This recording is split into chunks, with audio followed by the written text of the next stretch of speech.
Dressing for the weather.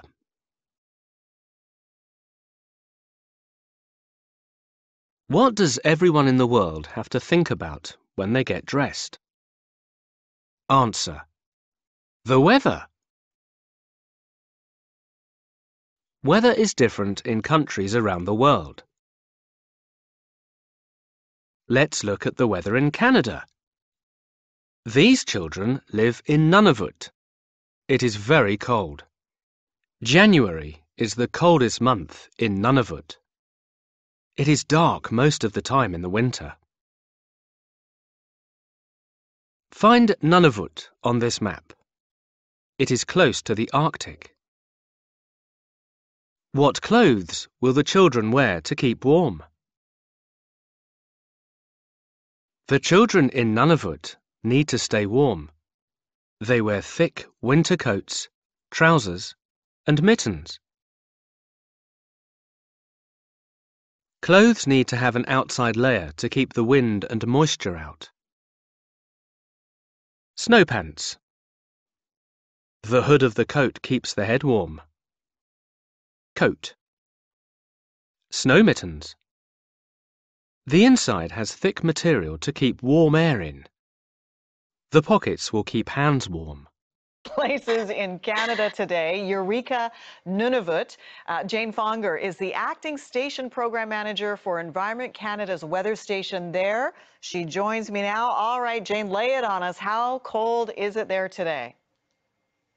Hi, Jennifer. Well, currently we are sitting at minus 39.7 degrees with a wind chill of minus 45. Okay. What does that feel like? Can you describe that for people who have never experienced that and never, ever want to? Well, it's a shock. You get outside and you instantly feel the cold. Luckily we have very good equipment, like gear for us to wear, but it's your face and your extremities that you'll feel it instantly. And when you say, I mean, no doubt you'll feel it in street. How long do you actually have to be outside with any little bit of exposed skin before it basically freezes and falls off? Well, we go out every hour to do an hourly weather observation, and that can take up to 5 minutes.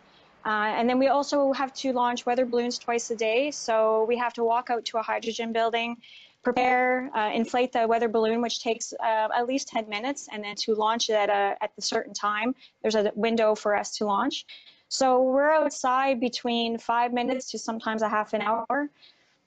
We're showing a picture of you, and it doesn't really look like you because all we can see is fur and frozen eyelash is what looks like it. Tell me about the gear that you wear. Seriously.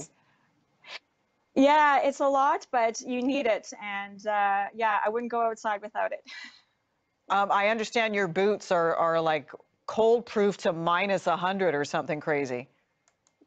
That is correct. Yeah, they're composite boots, so they're not steel. So what are they made of? That's a good question. I think it's some kind of hard plastic, but we need to have them in case something falls on our feet. But steel is very cold, so the composite boots are what keep us our feet warm. Yeah. So Jane, in all seriousness, I'm sure you hear a lot of jokes and a lot of people kind of, poke fun. But I understand it also gets really dark there, sometimes almost all day. So how do you keep your spirits up? Because we know that a lot of people tend to get depressed when it's dark. Then you throw the cold on top of it. You deal with the isolation. How do you stay up? Right. Well, yes, currently right now it is 24 hours of darkness, 7 days a week. The sun won't technically start rising until the 20th of February. However, we do have a few weeks prior to that with twilight. But currently right now, yes, it's darkness. You don't see anything.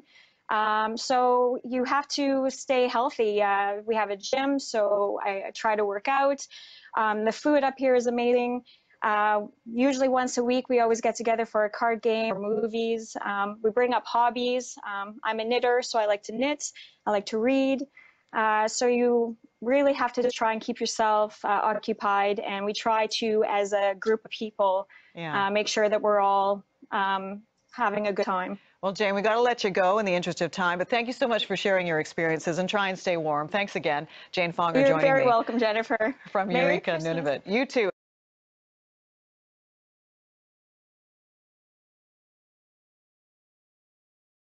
Now let's look at the weather in West Africa. These children live in Mali. It's very hot and dry. January is the hottest month in Mali.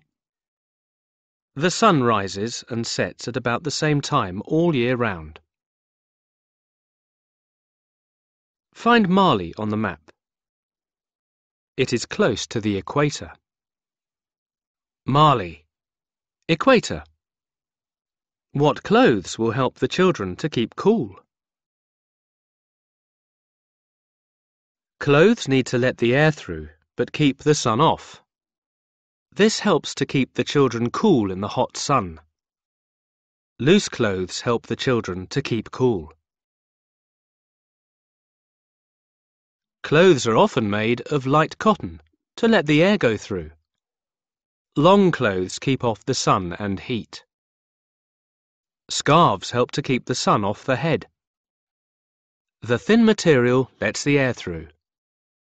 Fact number 1, Mali is a landlocked country in Western Africa that extends deep into the Sahara Desert. Although a large portion of the country is desert, flooding is common in the southern region during rainy season. Fact number 2, while French is the official language, Bambara is the language that is most commonly spoken in Mali. It is the language of the Bambara tribe, which is the largest ethnic group of Mali. Fact number 3, there is a strong oral tradition in Mali where storytellers called groups recite and sing songs and poems that are generally about historical figures or families' ancestors. They often perform with a variety of traditional instruments. Fact number 4, Bogo Lafini is a traditional fabric made in Mali that is traditionally boiled with dye leaves, dried and then painted on with a special fermented mud. And over time, the brown color of the mud is set to change on the fabric, adding to its uniqueness. Fact number 5, Mali gained independence from France in 1958 along with Senegal, and together the two countries were known as the Mali Federation. A year later though, Senegal led the federation and the two nations became independent countries. Fact number 6, Mali's flag has what is considered the traditional Pan-African colors. The green represents the forest and the fertility of the land, the gold represents the mineral wealth, and the red represents the blood that was shed during Mali's struggle against the French. Fact number 7, a typical cuisine in Mali would include rice and millet. Their foods are heavily based on grains, which are made with edible leaves such as baobab and tomato-based peanut soup. Fact number 8, Mali has a variety of different musical styles, but Mandé music is very popular, so it gets to be accompanied by traditional drums, a bolophone, which is similar to a xylophone, and a kora, which is similar to a harp or lute. Fact number 9, soccer is the most popular sport in Mali and became so after Mali hosted the 2002 African Cup of Nations. No, African Cup of Nations, not cups. It just has one cup. Fact number 10, a person from Mali is called a Malian. So, thank you for watching and hope you've learned something new. Now let's look at the weather in the Himalayas. These children live in Nepal. It is dry and sunny. It is cold in the winter. Summer days can be warm, but the nights can be cold. This is because the children live high in the mountains. Find the Himalayas on the map. Himalayas. Equator. What clothes will help the children to keep warm? Children in the Himalayas need to keep warm. Some clothes are made of yak wool, hats, coats, and scarves. A hat and scarf keep out the cold wind. A jumper helps to keep warm. How do you dress for the weather in your country? The Himalayas form a barrier between the Indian subcontinent and the Tibetan plateau. Their name means abode of snow, and the world's highest mountains are found here. The Himalayas are sublime. You look out and you feel like you can see to the ends of the earth. You feel connected to everything all at once, and yet you feel very small. The scale of the Himalayas and the physical toughness of being there almost beggars the imagination. In the valleys, the mountains shelter a mosaic of habitats, each with its own unique plants and wildlife. The people who live there are certainly the most welcoming of any people that I've ever lived with. And they have a common bond, they have a spiritual association with the mountains. The Himalayas profoundly shape the lives of the people who live there, but their influence is also felt by many who live far beyond their realm. The Himalayas are, of course, the largest mountain chain on Earth. But beyond that, they are also a collection of snow-clad mountains and glaciers, which are the water supply to 40% of the planet. With spring comes the thaw, and meltwater is released slowly from the glaciers and snow. It's the source of the great rivers of Asia, the lifeblood of countries bordering the Himalayas, such as India and China. And each year the monsoon replenishes the stocks of ice and snow. Keeping those snows alive, keeping the glaciers going, is basically what nature does for us, and yet we are destroying that cycle because of climate change. With rising global temperatures, the glaciers are melting faster than they're being replenished. They're slowly retreating, and the water they hold in their frozen grip is disappearing. There's a lot of work required on the ground and internationally, collaboratively working to reduce climate change. And also control our use of water downstream for agriculture, for personal consumption. We need to reduce how much we use. The Himalayas give us one of the most precious things we have on Earth, which is fresh water. And this is priceless, not only in its material form, but also in its spiritual and sacred forms.